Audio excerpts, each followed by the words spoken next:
Got that. All right. Hey, welcome everybody. So nice to see you on this Friday afternoon. I just wanted to say yes, I'm waiting for, oh, we're good. I got the thumbs up. Okay.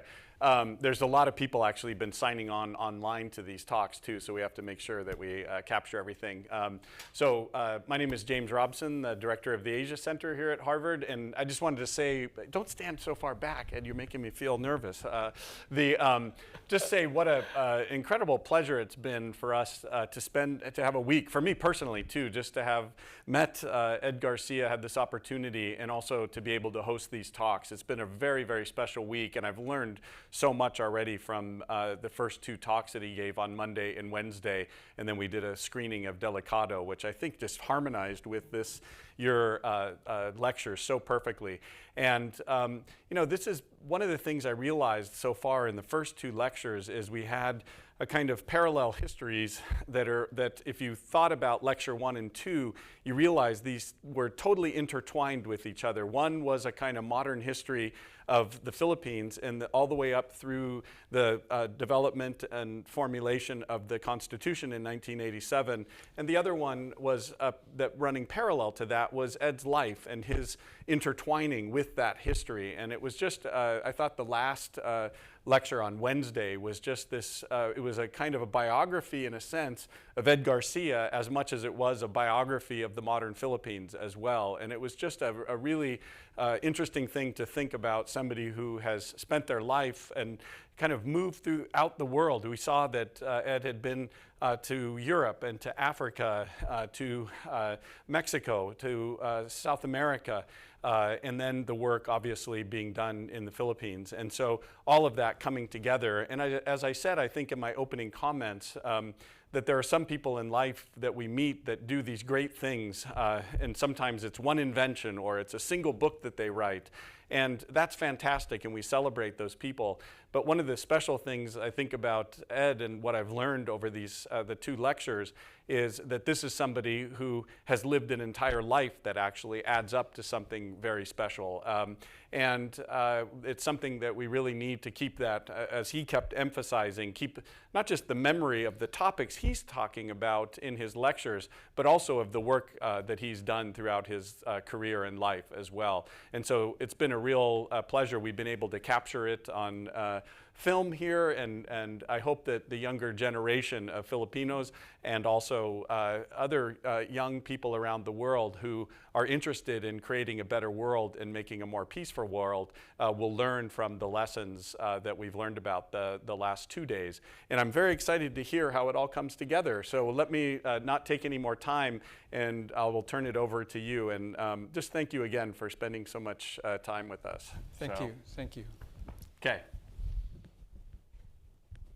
Well, first of all, I would not be here, nor would I be able to share my thoughts with you unless I had a great team working with me. James, I want to thank you so much, and Tenzin, and who else is part of the team at the Asia Center here? Jackie. Thank you very much for all your help, your assistance. I thoroughly enjoyed my stay here, and also I would not be able to do these presentations without your cooperation. As we say, marami pong salamat sa inyo. Thank you. I also would like to thank my former students and co-teachers of 56 years ago. And they're here after a 4-hour drive this morning from New York City. So thank you very much for being here. And of course, I cannot forget my kamag-anak, Geraldine Acuña Sunshine, please. And who else needs to be introduced here? Is there anyone else? Raise your hand. Of course, my wife, yeah. Bong, without whom I would not be standing here. My wife, Teresita. Oh, Bong. Okay.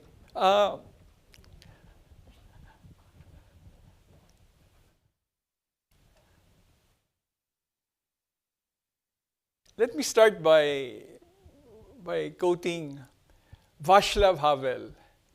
I don't want to play the part of a nation's conscience. I only want to do what other writers do, tell the truth. In fact, I was telling James, I was up until 4 in the morning trying to refine my thoughts. And I said, this lecture makes me feel like that boy crying out about the king's new clothes. Look, and you will see later on what I'm trying to say. He says, look, the king has no clothes. And so that's why I chose this to open our discussion. And then I also, have been reading Drew Gilpin-Faust, former Harvard University president. And one of the things which leapt out of the pages was a university is about learning that molds a lifetime, that shapes the future. Which reminds me of that word praxis. It's not only to learn, it's to change, to be able to influence the events or the future that matters. So let me start by retracing Macondo. I'm sure all of you are familiar with Macondo. 100 años de soledad, 100 years of solitude. Gabriel Garcia Marquez, in his autobiography, Living to Tell the Tale, he speaks about Aracataca, which is a town where he was born, near Santa Marta in northern Colombia. And so one day, while he was going through a banana plantation, he saw a sign, Macondo. And that was the origin of this mythical village, of this magical town that I think Netflix will have a series, of 100 years solitude, tracing the life of this generation to generation Buendia family.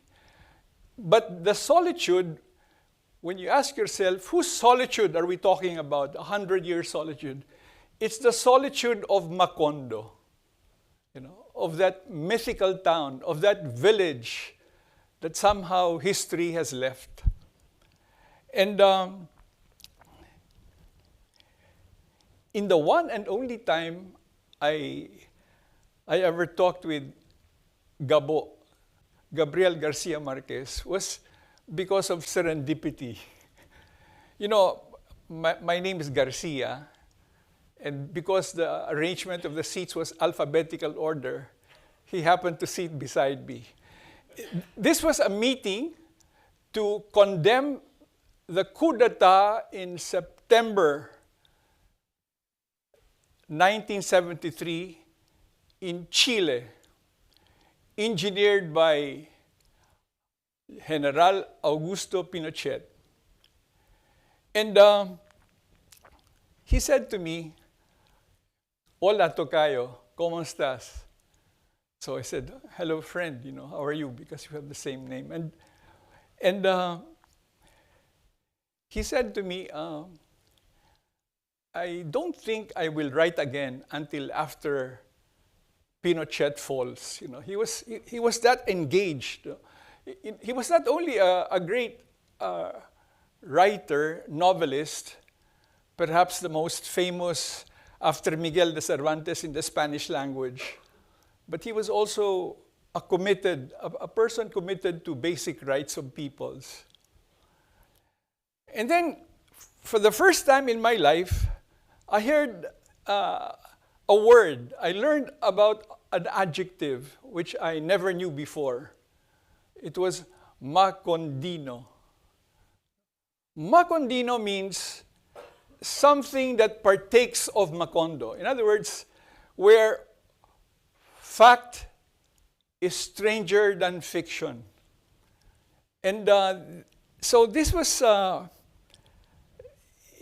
something I said to myself, does the Philippines,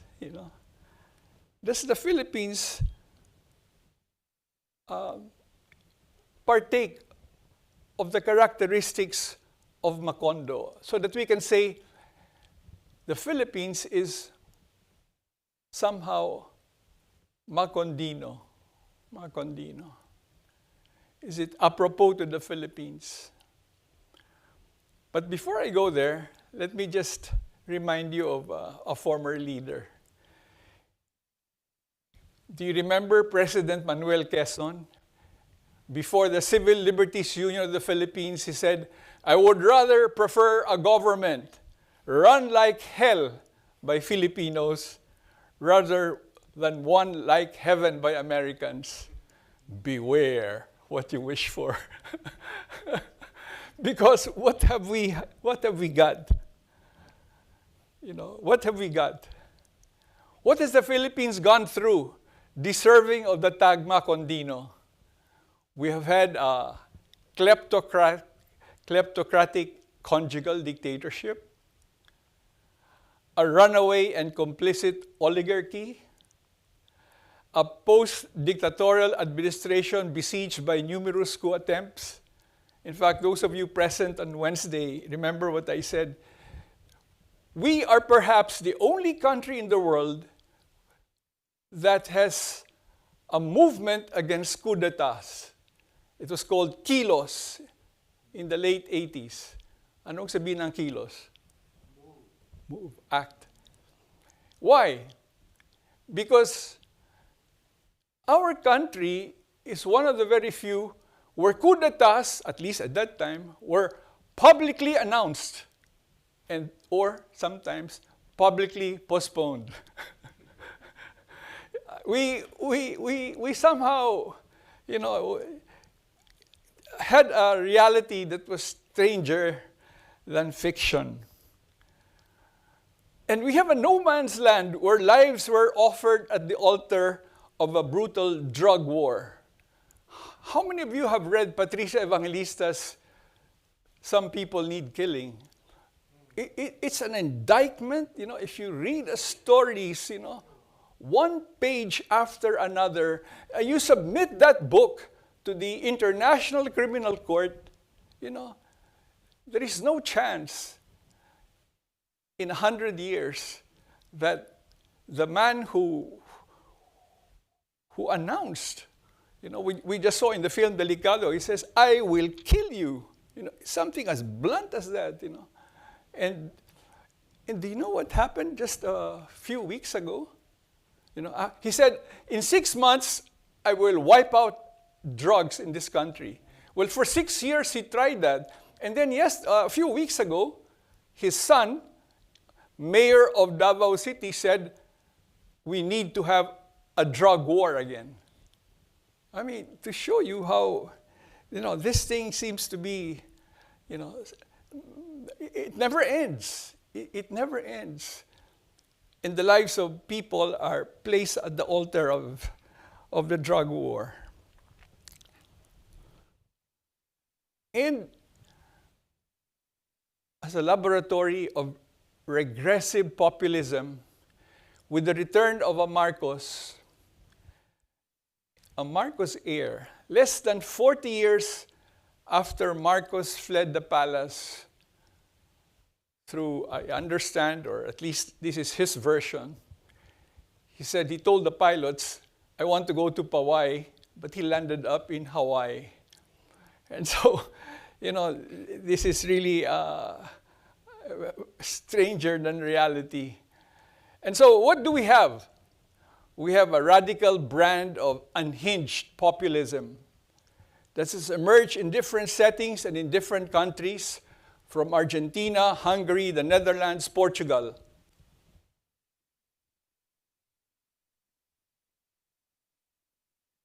Nobody will add?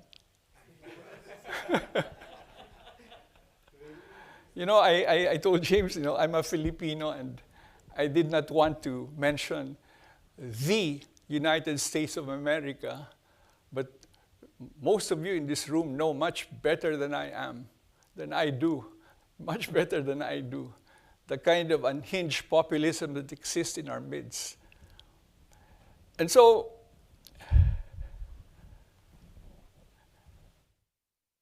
understanding populism, what are three factors? What are three factors to understand it? Well, first of all, let me try to explain Dutertismo. Does anybody know the origin? Who coined that phrase? Anybody? A sociologist. Does anybody remember who coined the phrase Dutertismo? Randy David, in an article that he wrote for the op-ed page of the Inquirer.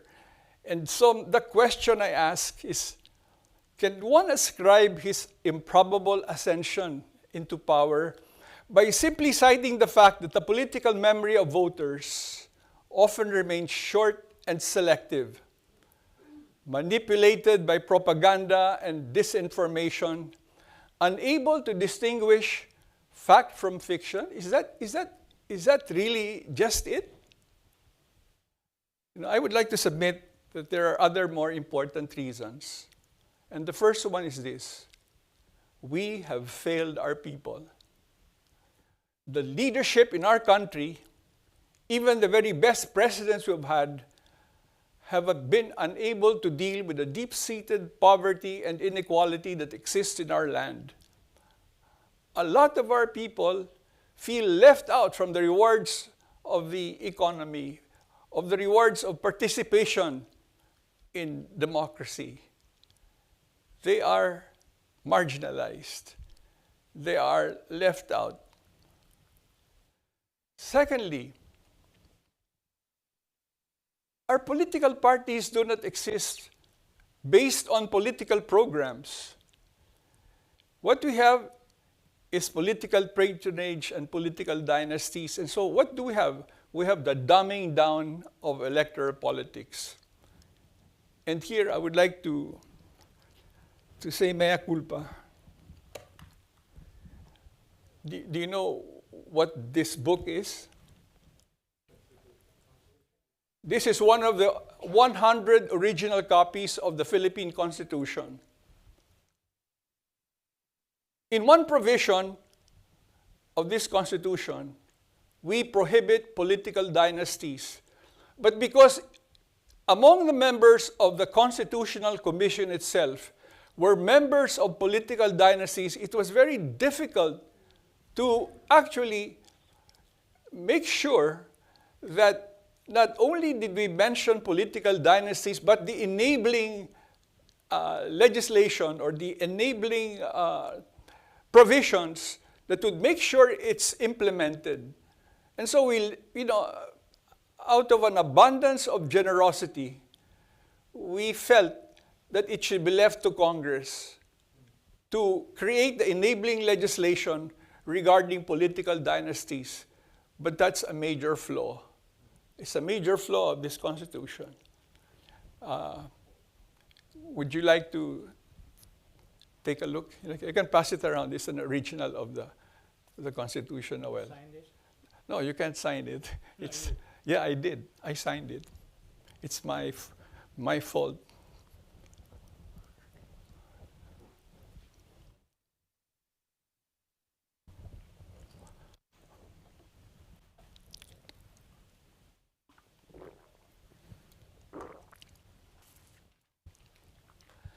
And the third, debasing the principal currency of political discourse.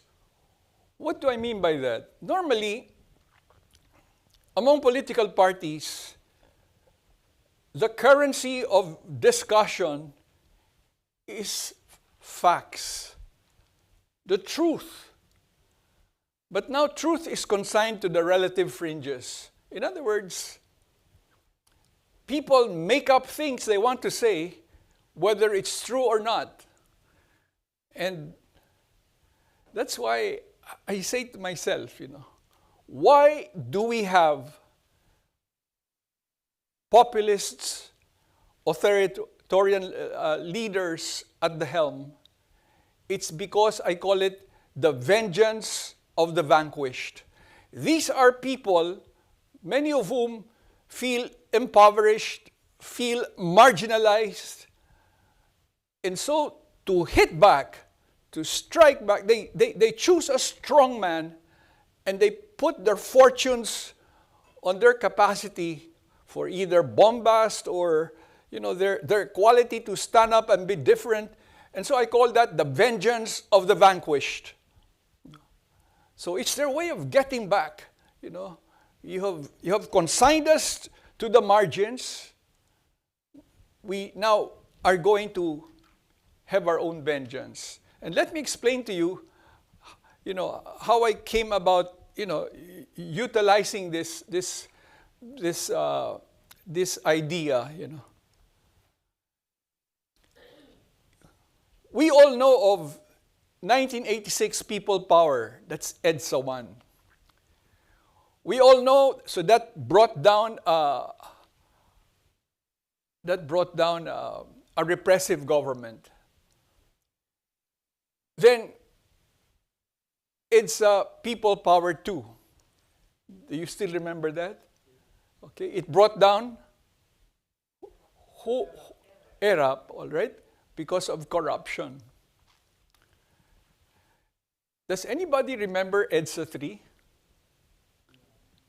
In my research, I was able to find a whole, in the archives, material about EDSA People's Power 3. It was a poor people power attempt that was aborted before its full meaning was understood. So they came out to the streets, the same highways, the same byways, but their lives were uncertain and their dreams were dispersed by truncheons and water cannons. And EDSA 3 died before people understood what it meant. It was aborted before its full meaning was understood.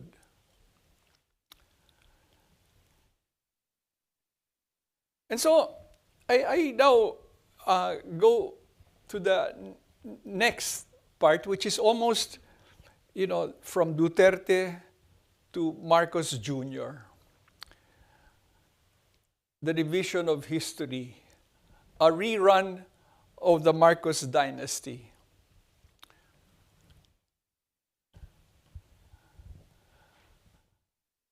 Are the doors closed? Our country's best kept secret is no secret after all.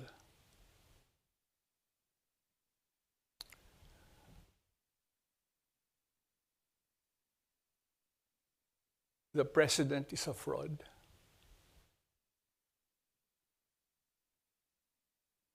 If there is anyone among us here who is a reporter, I wish you're right. The president is a fraud. It was said in Harvard. Why? So now, allow me a few minutes to explain why I believe the president is a fraud.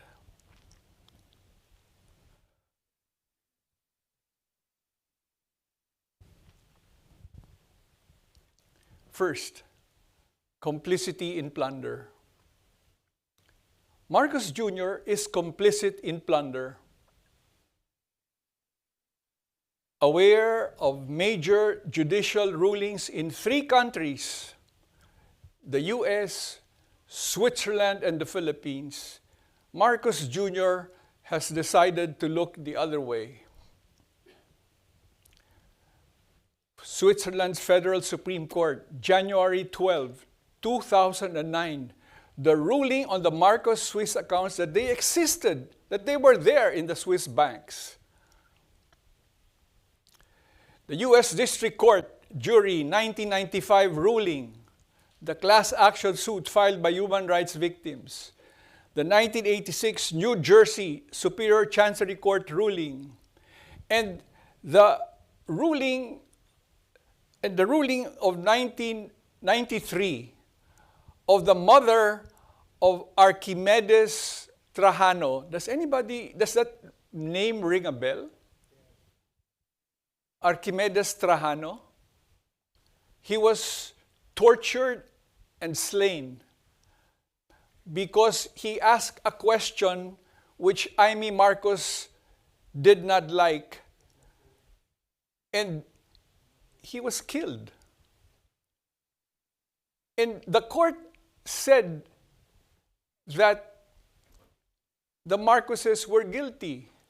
But because it was held in the US, they were not punished because of the question of jurisdiction.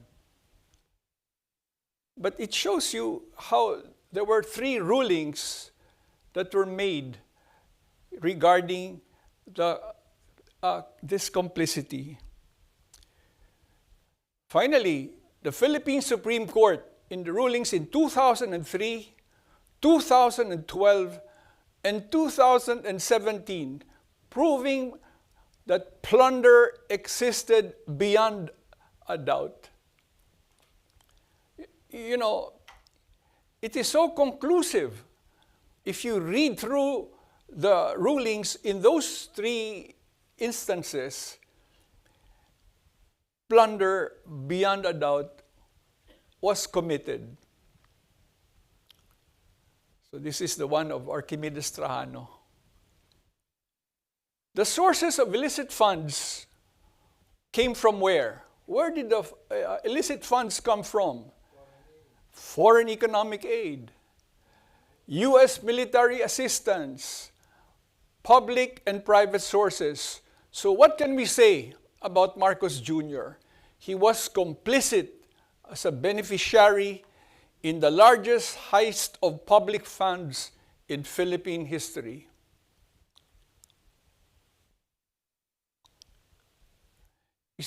Before I go to the next one, is there any question regarding that first complicity in plunder?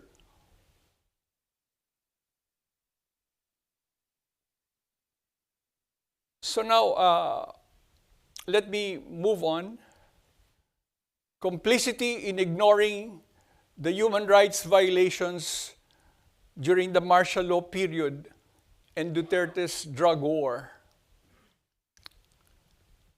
A second complicity. Marcos Jr.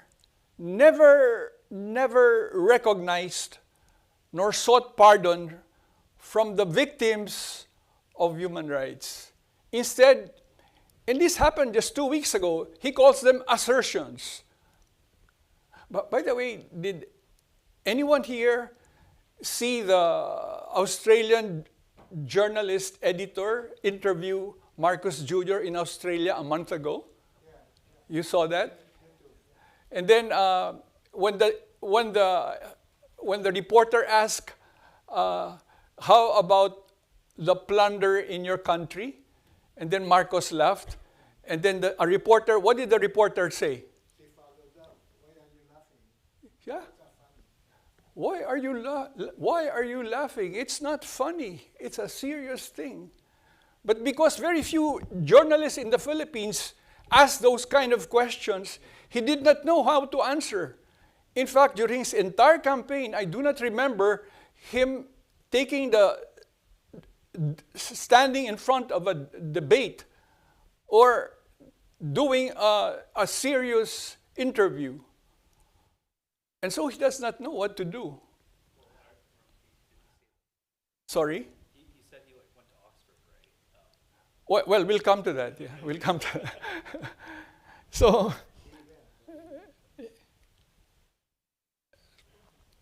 yeah, we're still in the human rights violations. We'll come to that third part. So he never sought pardon from assertions. Amnesty International and human rights monitoring groups have issued documented reports and cases of atrocities committed in the period of martial rule. Then the Commission of Human Rights awarded compensation to 11,103 victims of human rights violations. Excuse me, are you Tere? Tere? You know,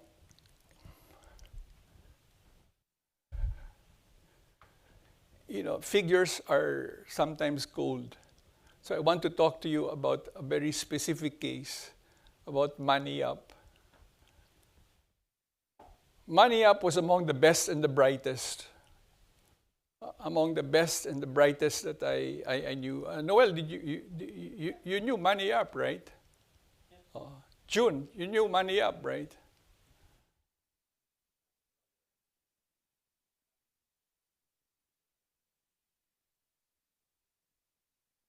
In this room tonight, the very last person to see Money Up alive is here. All right? Would you, Tere, would you like to say something? You saw him before he disappeared, right? Why don't you say a word or two in honor of his memory? Excuse me, you have a mic.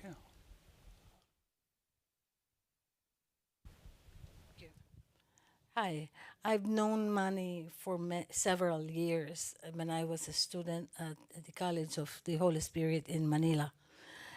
And when martial law was declared, shortly after martial law was declared, he invited me to dinner. And it was just an innocent thing. And he was very silent. I didn't know something else was happening at that time, but we continued having dinner in total silence. 2 days later, I got a phone call, and the person said, "Money is missing. You need to leave." And that's exactly what I did. And then another phone call came in, and this woman said, "Manny's father wants to talk to you because his son is missing." After that meeting with Manny, I never saw him again. And I never heard anything from him until about almost 50 years. I was in my 20s when it happened, and I got the story that was written in prison by somebody who killed him. He was a military person, and he was imprisoned himself, and he said that to another political activist who was in prison. And to make the story short, I didn't want to be, I am unprepared for this. He said, he related what happened, that Manny was tortured by him and his team. They are what they call the Metrocom group. And they were asking for a whole lot of questions about the organization, in the student organization in the Philippines. And he did not say anything for 2 straight days. He was tortured, and he eventually died because they electrocuted him to scare him. But he did not make it. Apparently, he had I think congenital problem from childhood. He did not. He died right there. And he confessed that they took him to a station, military station, and threw him in a well. That's all that I know. It's too bad that it's too late for his father after, 50 years? He was looking for his son. And that message did not get to him. But I gave it to the younger relatives, the nephew who never met Manny. He's a AP correspondent, by the way. Now, so that's my little story about Manny. He is very well respected, very intelligent man. He's very dedicated in what he did, and he was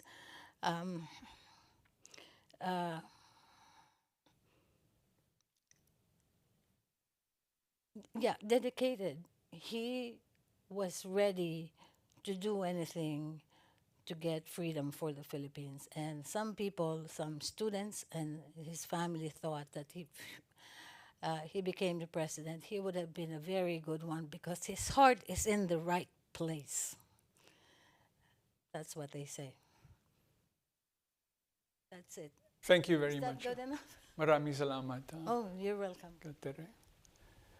I'm sorry we were a little bit late. We got lost. We came all the way from New Jersey, by the way. You know,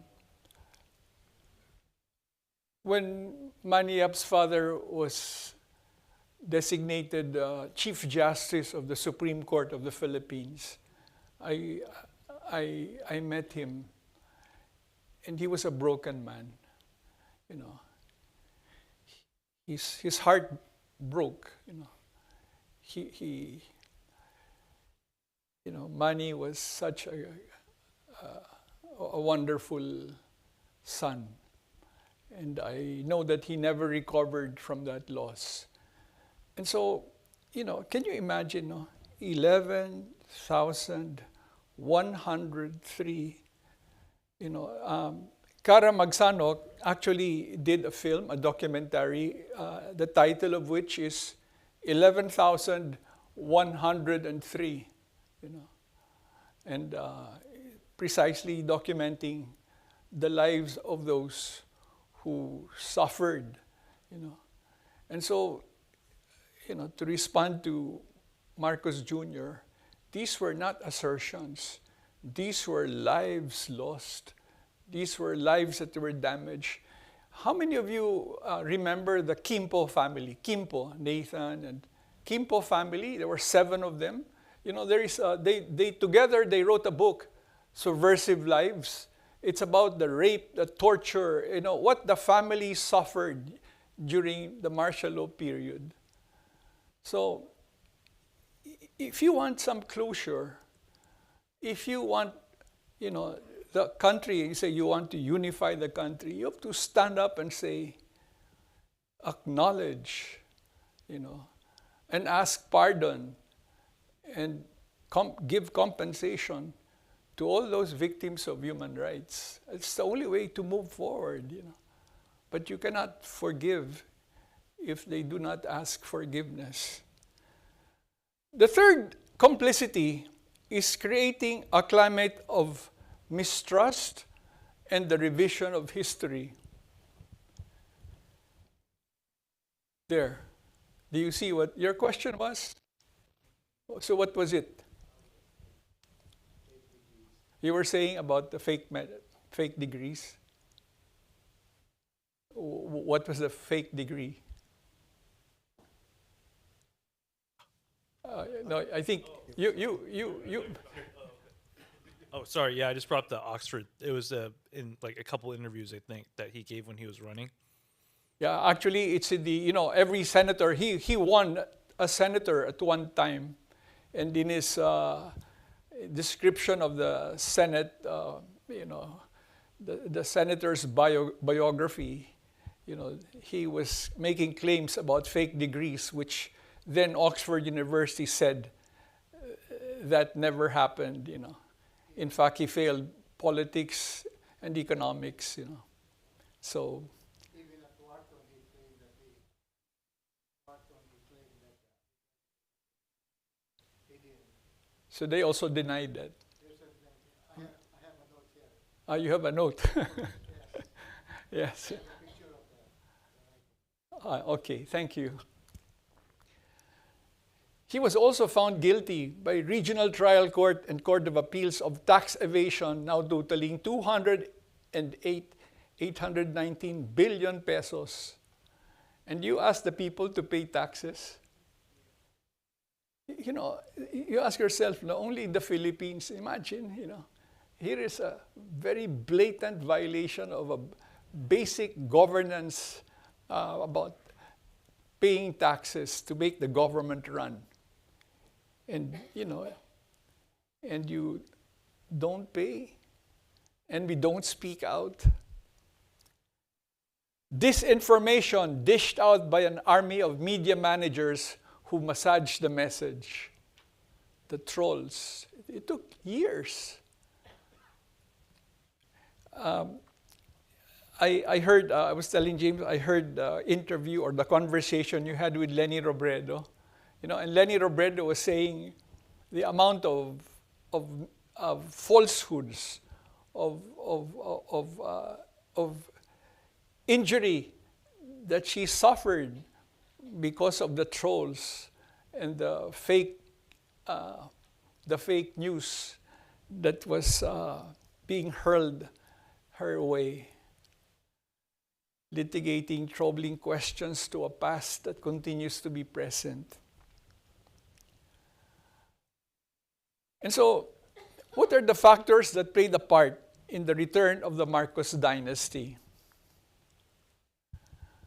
First of all, as I said earlier, a well-funded campaign of disinformation backed by an army of paid trolls to spread fake or false news and to revise history. Negating the truth about the period of martial law, alluding to that period as the golden years.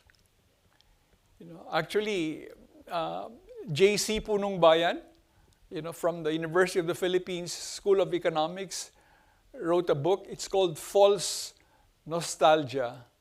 It's a very, very interesting book because, he actually, point by point, he tries to respond to all the claims of the Marcoses regarding those so-called golden years. And then, of course, the other factor is the control by political dynasties of the three branches of government and favor being given to business partners, allies, and conglomerates. Now, here is something very interesting. I think most of you know about this, right? Yeah. Rappler's investigation, actually, they were able to speak with Brittany Kaiser and Christopher Wiley, both of them former employees of Cambridge Analytica. And Marcos Jr. sat down with Cambridge Analytica, asking them to rebrand and rehabilitate the image of the Marcoses through social media, and specifically through Facebook accounts. And this is not the first time that Cambridge Analytica was involved in that kind of an operation, because they also did covert work to influence voters on the Brexit issue in the United Kingdom and the US elections.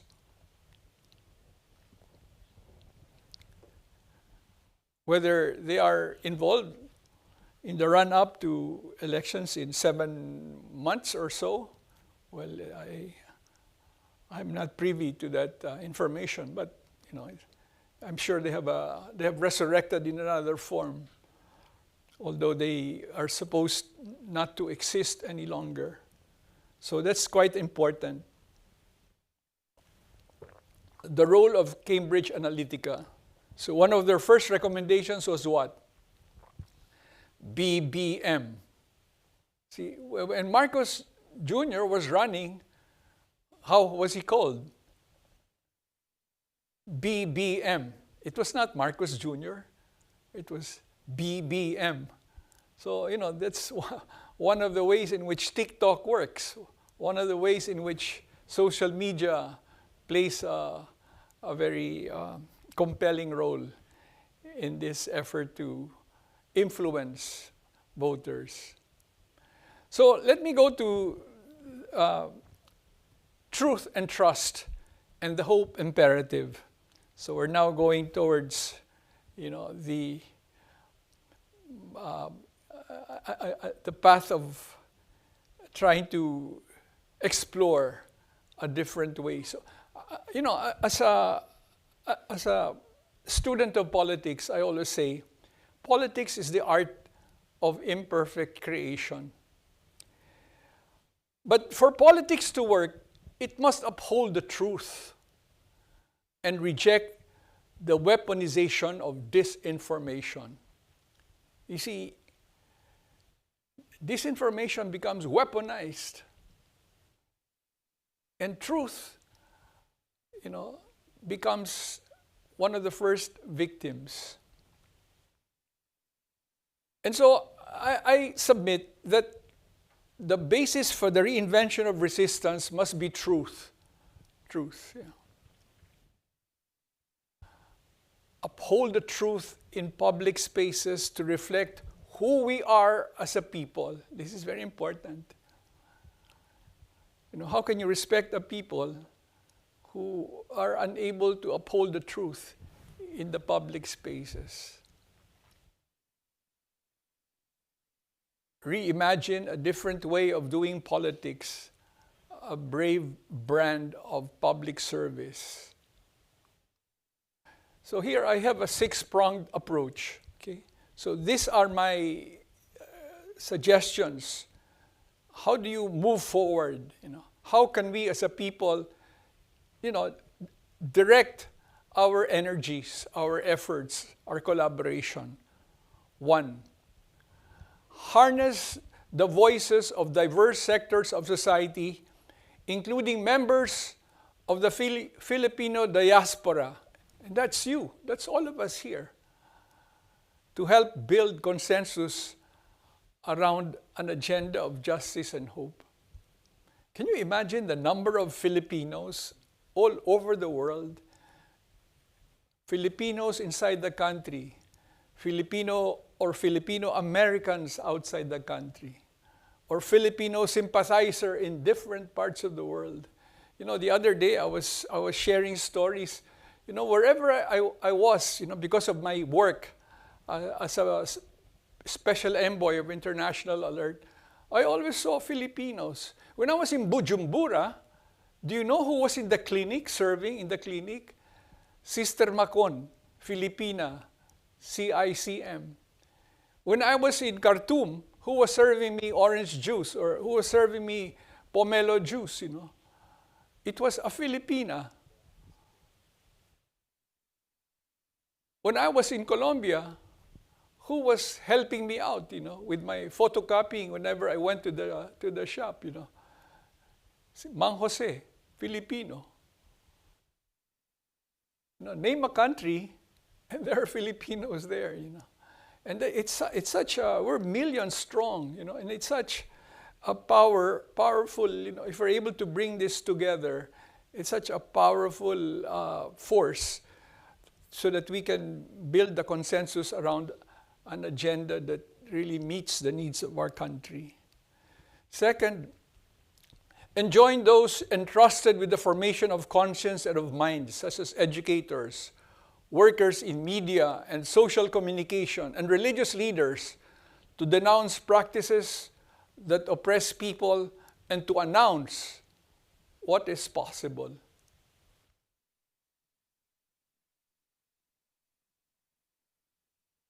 Employ multiple forms of mobilization, in person and online, and encourage creative ways of connecting and networking. This for me is crucial.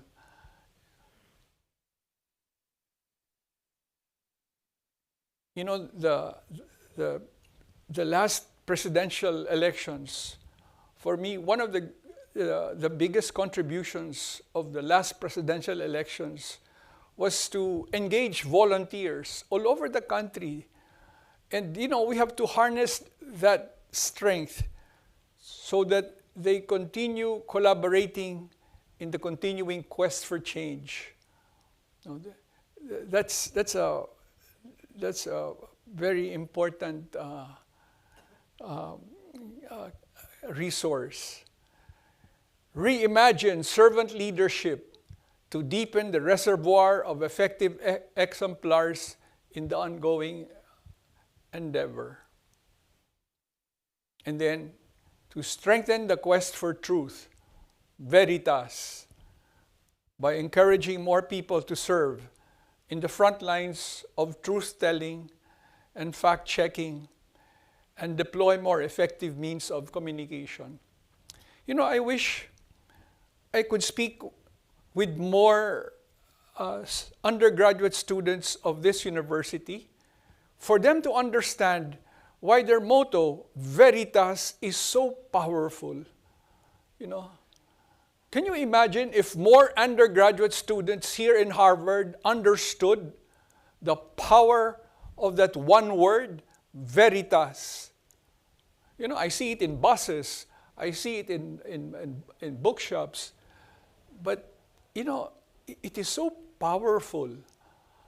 And therefore, I wish, you know, I wish you can help us to disseminate, you know, this is being filmed in YouTube and maybe the Asia Center, especially the undergraduate students of this university. Bring people together, because what unites us is far stronger than what divides us. And then here is something that I think is very, you know, important for us, to remain hopeful even when there is every reason not to be. I remember in one piece that Randy David wrote, he said that, you know, can you imagine we are one of the most disaster-prone countries in the world, and yet we are able to bounce back time after time after every defeat, you know, so that we remain hopeful even when it seems there is no reason to be hopeful. We are a people who journey in defiant hope. Actually, because of the preparations I undertook in preparing for these lectures, I was able to come out with some kind of a memoir, and I titled it A Memoir of Defiant Hope. So, you know, yeah, that's the kind of journey we undertake. Defiant hope and moral courage are two sides of the same coin. I submit that it's two sides. As Atticus Finch in To Kill a Mockingbird put it, I wanted you to see what real courage is, instead of getting the idea that courage is a man with a gun. It's when you know you're licked before you begin, but you begin anyway and see it through no matter what. That's from Harper Lee, the author of To Kill a Mockingbird. That's what courage is all about and what hope is all about. Final postscript. This is my own description. Hope is the belief that a new day is possible because we strive to make it happen. In other words, we have to be involved to make hope real. You know, I did my dissertation in philosophy on the philosophy of dialogue. And the philosopher I chose was Martin Buber. And then he said this: the hope for this hour depends on the hoper themselves, upon ourselves. We who hope, it must be us who will make hope happen. And then this is a line from a journalist, Ramon Magsaysay awardee. Not all battles are fought for victory. Some are fought simply to tell the world that someone was there on the battlefield. I think this is very important, Sometimes you know you're not going to win, but we've got to demonstrate that we were on the battlefield. So this is my concluding line. At age 81, I can tell you that I have lost more political battles than those won. Yeah. In fact, Bobby Tañada, one of my good friends, always tells me, Ed, you can't lose them all. But defeat is often a better teacher than victory. I am sure most of us have experienced that. Defeat is often a better teacher than victory. Thus, I stand before you here in Harvard to underscore the importance of veritas, truth as the basis for the reinvention of resistance. Now, I will end. I will end with this.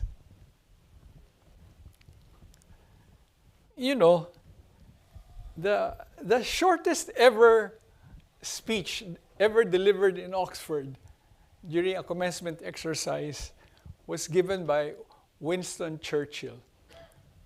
So here he was, smoking his famed cigar.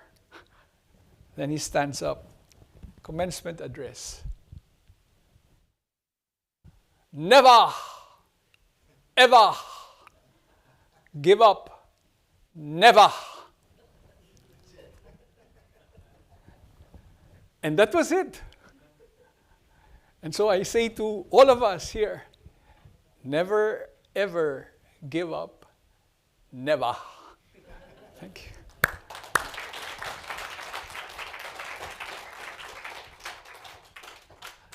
All right, James, go ahead. Go ahead. Now, how do you follow that? You don't try to follow that. But one thing, it's really amazing kind of mixture of dealing with the truth, which is often a difficult thing to hear, I think, many times, but then to be able to end with a message of hope is obviously a very encouraging thing for us looking ahead.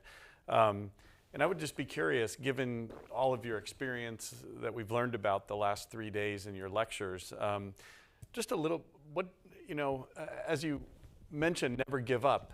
But when you look off, if people don't give up, what kind of a future are you envisioning now? What do you see in the next 10 years in the Philippines? I'm asking you to be a bit of a prophet and look ahead and maybe even speculate a little bit about where do you see the hope and for the future right now in the Philippines, the bright spots and where it will lead? Well, you see, I believe in the youth, the young people. I've spent most of my active years working with young people. I was a teacher. And the first task of a teacher is to be taught. And they have taught me so much that you've got to give all that you've got. And when you're there, you simply have to move forward. Funny enough, because when I finished my work at International Alert and then the fellowship at the University of Otago in Dunedin, I was asked by former students of mine to be a life coach for scholar athletes. And so, sports is very, it teaches you a lot of things. And one of them is that losing is part of one's education. Mm-hmm. I think one of your candidates for president in the United States of America never went and did sports. Do you know what I mean? Mm-hmm. He doesn't know how to accept defeat. I think he has claims that he does, sort of on the analogy of a fake Oxford degree, I believe. A legend in some sport, I'm sure. Anyway, what I'm trying to say to you is that, you know, it never ends. You know, it's like when we had our session on marathon mentality. Actually, it almost coincided with the Boston Marathon. Yeah. Boston strong, and so you know, you have your ups and downs. You go through the heartbreak hill, then you coast down, and then you go up again. You know, it's very difficult to be overconfident. It's also not acceptable to be despondent. You simply have to keep on trying, one step after another. How many of you have ever run the marathon? You know, you have. And you know what? Sometimes it's one step after another. You know, it just you almost don't think of the finish line. You just say the next step. Take the next step, and that's why it's very difficult to project over the years, because you simply have to take them step by step. Remember the other day I also spoke about Mahagoshananda. Mm-hmm. Can you imagine the Buddhist monks led by Mahagoshananda during the genocide of the Khmer Rouge in Cambodia, doing this peace march across the whole country while the genocide was going on? You know, it's that kind of a... So, and what happens? You know, things change. When you say to yourself, what could possibly change in this kind of situation? Or let's say, you know, the other genocide I spoke about was the genocide in Rwanda. Mm. You know, when I was in Rwanda, you know, I would be able to see chapels full of dead bodies, you know, Hutus and Tutsis. And I said to myself, this was happening in front of the world. And now, if you go back to Rwanda, you know, they're able to work together side by side. Who could have predicted that years before? Mm-hmm. And now, we're in front of Gaza, Israel, Palestine. And I don't know how many of you listened to the president of Columbia University, who was being grilled by the House of Representatives. Mm. And again, you know, it's very, very difficult. These are very contentious issues. And as I said, sometimes we have to learn to live with unanswered questions. And I'm afraid that, you know, sometimes I find myself there, you know. I just have to accept the fact that I have to learn to live with unanswered questions. Mm-hmm. Please, let's have questions from all of you. Yeah. Please. There was such promise. Oh, thank you. There was such promise for the administration of Cory Aquino. I wanted to ask you what went wrong there. Let me get a a series okay. of questions. All right, I have like two kind of interrelated questions. So the first one is kind of a clarification for what you shared like a little earlier. I'm just curious, like how the Marcos family, but like, you know, the dynasties like Duterte, do they control the media in Philippines because of like money or just influence, or like, you know, they can let like a lot of its disinformation spread? So that's my first question. And Sorry, again, I didn't get the first question. Oh, is just like, a little slower. Like, yeah. How they're able to control the media environment, right? Like, cause is it like all like, is it because they do a lot of business with the family, they, you know, are able to just push their narrative and like not have like other competing narratives in the Filipino media market? So like, you know, like because you said like that the Marcos family, right? They have a lot of allies and things like that in the country. And the second kind of related. Forgive me, I Controlling the media. Control of the media. Yeah, by like who? how do they How do they control it? Yeah, how are they able to have control over media, right? Like, is it a family operated thing? And the second thing is kind of You mean the Dutertes? Marcos. The Marcos, Duterte, all the big families. And the second one kind of really is the issue of political dynasties. Because, like, you know, I know in the Philippines, like, this is definitely an issue. But if you look at the region, right, Indonesia, if you look at, you know, Singapore, right, like all Cambodia, all these are run by families. So, like, I'm just curious, like, what can the Filipinos do culture-wise, like, to evolve from that? Because, like, Southeast Asia is just almost all of them are political dynasties. So, all right, thank you. Yes, please. Marcos Jr. Visited the United States a couple days ago, and what I noticed was, you know, it was not publicized by the White House. We just saw pictures of him in the White House. You know, the day before, the Japanese Prime Minister is there. He's out on the lawn with the president, speaking, answering questions. There was no press conference with Marcos. No big party for him, as far as I understand. I don't know. So I'm wondering, was the United States delivering a message to Marcos with that?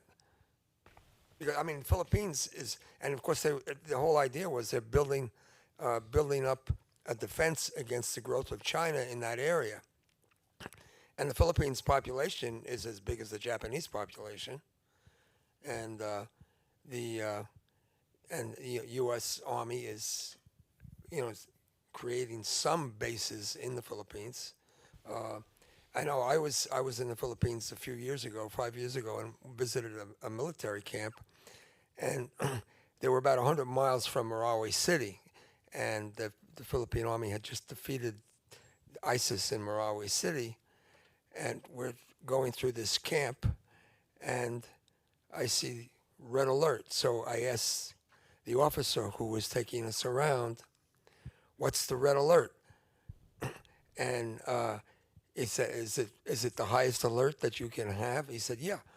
He said, "So who's it for?" He said, "The NPA." And I said, "What, the NPA?" He said, "Yeah," but I said, "You're not very well protected here." He said, "Well, we are." And this was a good thing for the military, I guess. He said that we're already in the barrios with the people. The NPA is trying to influence the minorities. I'm a minority. And the moment they start to organize, you'll see us. But so a lot of different things going on,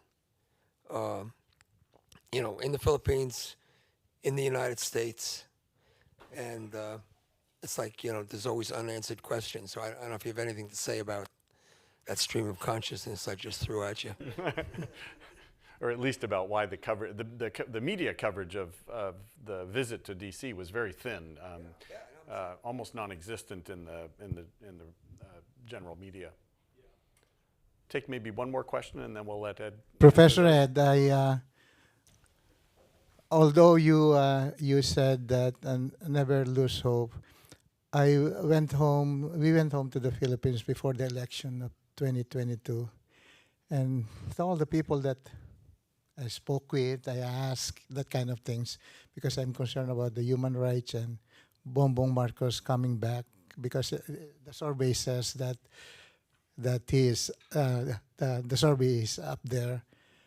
And I asked the young people in our neighborhood and throughout the country probably, and no matter what you say, they why are you voting for BBM?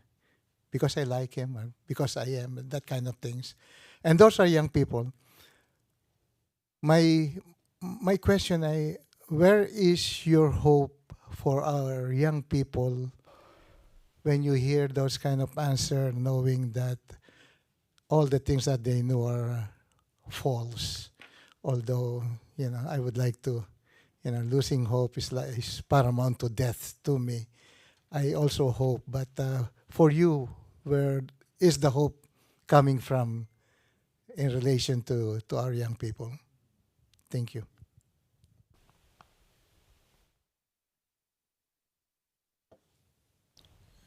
Go for it. It's a good collection. First of all, let us not forget that Cory Aquino's greatest achievement is that she led the country back to democracy. She became the point of unification for disparate opposition figures, and therefore the fact that she stood, during the snap elections, and then later on stood to lead the movement against the dictatorship,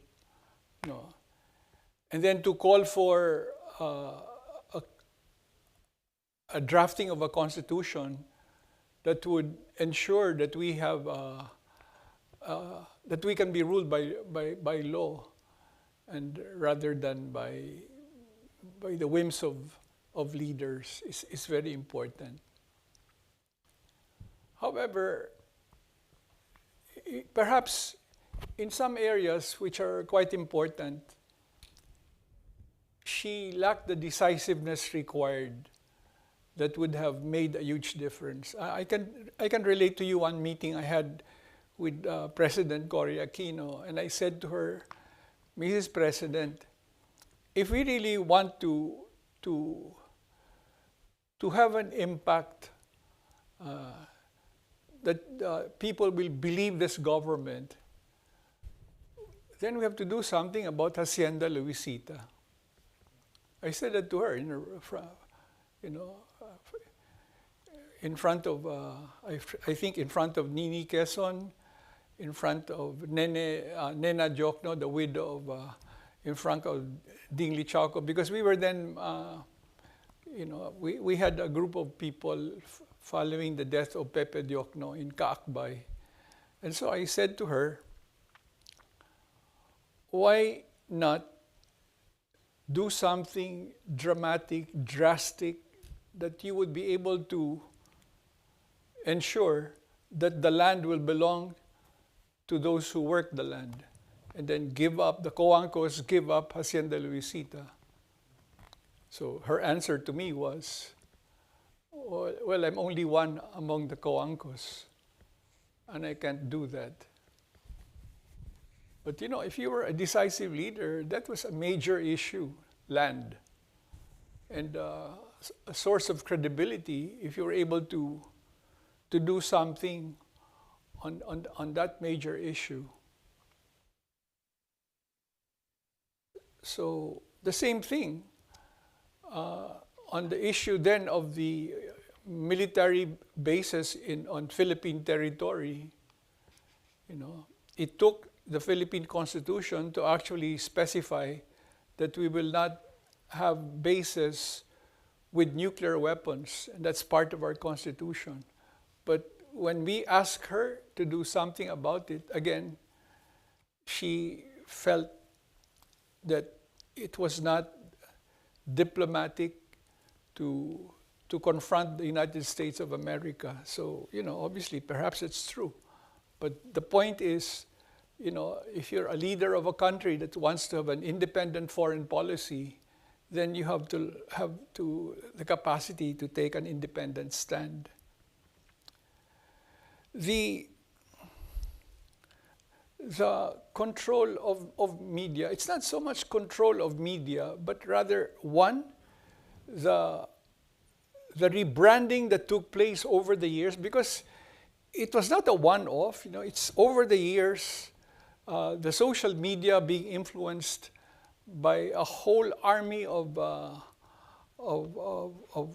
people who either as trolls or as people managing the output, the news output, and creating this,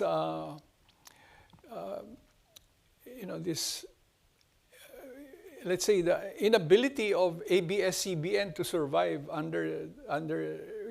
without, because of the control over Congress and the franchises. Obviously, they were not able to become a more independent voice. So the media had to follow more or less the requirements of government.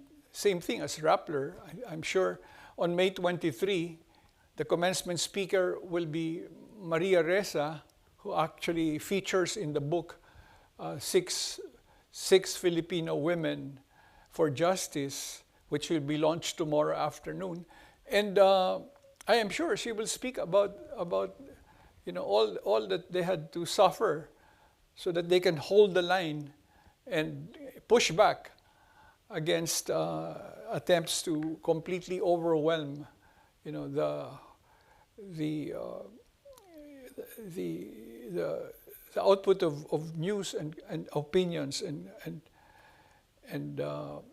regarding political dynasties. Obviously, you're correct in saying that a good number of Southeast Asian states, you have political dynasties that thrive.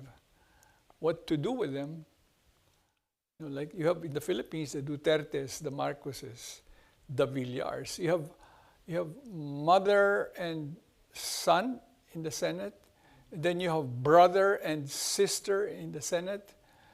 In Davao, we have brother and is it another brother as vice? In other words, it's a whole, it's a family affair. And when you have something like that, the checks and balances disappear. And I think the vice president in Indonesia is the son of the president, Jokowi, and you say in Malaysia also, in Cambodia also. Yeah. So in other words, this seems to be a very difficult trend to put a stop to, but obviously it can only be done if there are more efforts on the part of engaged and committed citizens to be able to ensure that political parties carrying platforms of government that are distinct can be the way forward, because unless political parties are strong, then the political dynasties and, as I said, personality politics prevails. Now, the reason why Marcos is very important, nowadays, is because of the West Philippine Sea, obviously, and the position of the Philippines, so that the arbitral ruling that was handed down, is followed.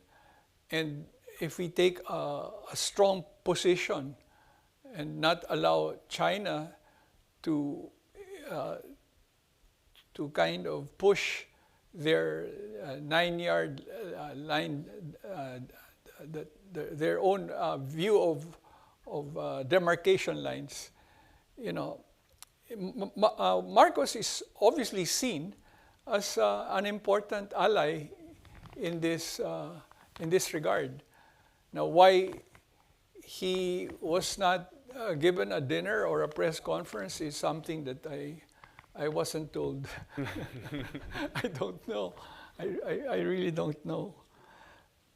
I'm sure they have reasons for this kind of actions. And then BBM. Who asked this question? BBM. Why? Is that you? Why hope? Yes, the hope. Why do you have hope for our young people then? The last election looks like no hope. They believe in whatever. Yeah. You see, people in power and their hold on power, it's never forever. I recall when I was in Nepal, the monarchy had been there for years, decades, and yet the monarchy fell. Mm-hmm. Now, did you see the opening salvo of Lisa Araneta Marcos that came out yesterday? What was the opening salvo against Sara Duterte? Does anybody have it right in your phone right now? The opening salvo was fired yesterday. by Lisa Araneta Marcos saying to Sara Duterte, mabuti pa si VP Lenny. Hindi ba sabi niya ganun? Mabuti pa si VP Lenny, may paninindigan. Ikaw, iniinsulto, pinapatalsik si President Marcos, nakikinig ka lang at tumatawa ka. Translation. She was saying that, look, you were there when the name of President Marcos was being maligned, and you did not say anything. In other words, it was the first salvo. The lines. Remember, the campaign slogan was unity. Diba? Actually, the only campaign theme that ran during Marcos Jr.'s campaign was unity. And yet now we're seeing that among the allies, among the Marcos and Duterte, the coalition is beginning to crack. So, it's really not going to go well for them. But the problem is, how can the opposition take advantage of this kind of unity? In other words, preparedness must meet opportunity for it to be able to move forward. There must be preparedness. But there is no opposition party strong enough and with the kind of resources required to mount a national campaign. And so I'm telling myself, we may have to wait for the next generation. If our generation has faltered and failed, they have to learn to stand on our shoulders and go further and accomplish more. So, I continue to hope. As I said earlier, you can't lose them all. And besides, we have no option. We have no other option but to continue. And as Churchill said, never. Never ever give up. Yeah. Now, well, Ed, in American baseball, if you hit 3 out of 10 balls when you're batting, that'll get you in the Hall of Fame. Oh, really? Yeah. Not a bad batting average. If you can only get 3 out of 10, you're going to be in the Hall of Fame. All right. For sure. So therefore, you lose 7, but I want to end that series of questions by simply saying or quoting again from the Danish philosopher Søren Kierkegaard. He says, "Hope is the passion for the possible." Mm-hmm. We have to have the passion for the possible, because if we're not going to make sure that all our efforts are put into this to make the possibilities happen, to make it real, then we won't get very far.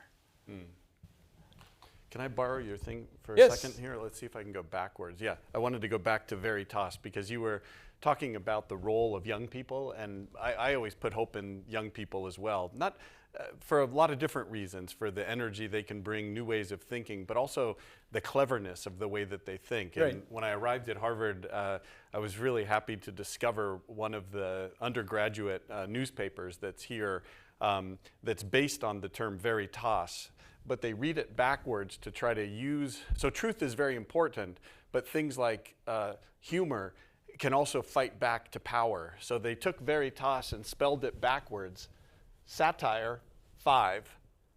So they publish using satire and irony to speak to power, and that is sometimes, in some ways, almost more frustrating for power to not know how to respond to that as well. And it can be the most cutting kind of critique as well. And just the cleverness of doing that, I thought, that gives me hope that somebody will play around with words and not lose hope or fall into a kind of despondency or depression even with the futility of it all, but to respond with ingenuity and humor and a kind of will to do something different. So that kernel of hope in youth, I think, is something that will always be there too. So yes, truth is very important, but also outsmarting the powers in subtle ways, and I think that is often what we see in the glimmer of youth as well.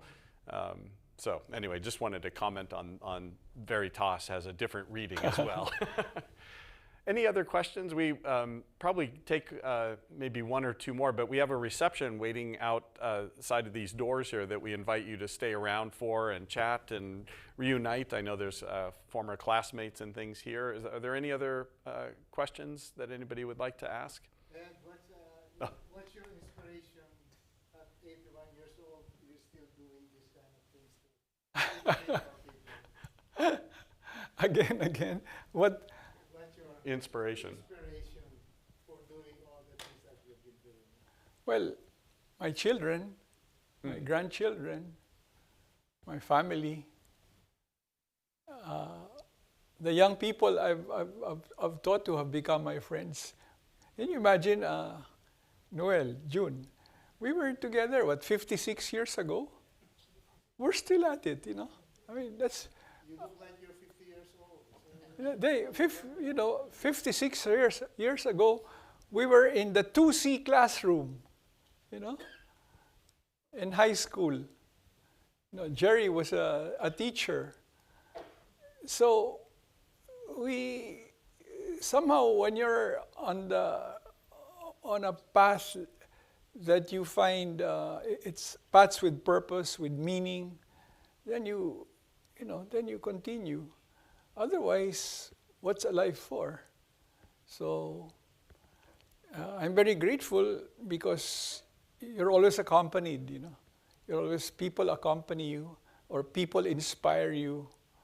So, and when you, as I said, you know, you can't lose them all. When you fail, when you falter and fail, there will be others who will lift you up, and then you continue the race. The race does not belong to the swift alone. It's important that you are able to move very far. Noel? Just a quick comment. Sylvester Stallone said in one of his movies. Oh, God. As Sylvester Stallone said in one of his movies, you gotta live for something, or you're gonna die for nothing. Oh. Yeah. Good. Thank you. Well, thank you all for coming, and also let me just say, I know one of the themes or threads that's been through all three of Ed's talks this week has been this notion of synchronicity, but also preparation for that synchronicity. Somehow this year has been a very special one at Harvard for the Philippines in many ways. The beginning of teaching of Filipino languages here, ongoing activities, engagement with the community that's come out for things, your lectures here now, and then just in a few weeks to have Maria Ressa to address the graduating class at commencement. I think that will sort of bookend the entire year here. And I think, as you said, you need to keep up that momentum going forward. And she will be the third speaker from Southeast Asia, but the second Filipino who has spoken at commencement. The previous one that I could find was the former UN General Assembly leader in 1951, and I'm blanking on his name now, but was the leader of that. So she'll be the second. Filipino or Burmese? He's Filipinos. Utant also gave it. Yeah. So that makes Romulo. 3 Southeast Asians. Is it Carlos Romulo? Yes, it's Carlos Romulo. That's it. Yeah, and I think it was 51 or around that time when he was the head of the UN Assembly, so General Secretary. So it'll be a historic event, and I think again, hopefully, what you've taught everybody these 3 days will actually prepare people, and I really hope it does reach more undergraduates, because it would actually prepare them to understand what she's saying at commencement. You know, everything takes preparation, yes, including the ability to understand when somebody is teaching to you. And so I think you've laid that foundation for everybody. It certainly was for me an incredible education over this 3 days of lectures, in addition to just being incredible joy just to be able to finally meet you in person after we met just a simple email that I sent off to Ed back in August. It's hard to believe that it finally came to this. So thank you again for everything. We have a small gift for you too. I know that we decided, what do you get somebody like Ed Garcia? So we just got a kind of a grab bag of a bunch of Harvard swag that you can bring back with you to the Philippines. What's swag means just Harvard T-shirts, hats, everything Harvard stuff on it, and you can just either wear it proudly or disseminate to friends and things like that. Just a little. So is there a hat I can wear? There's a hat, yeah, indeed. There's a hat in here too. Yep. There you go. Let's wear it. You wear it. I can take a picture. There we go. Okay.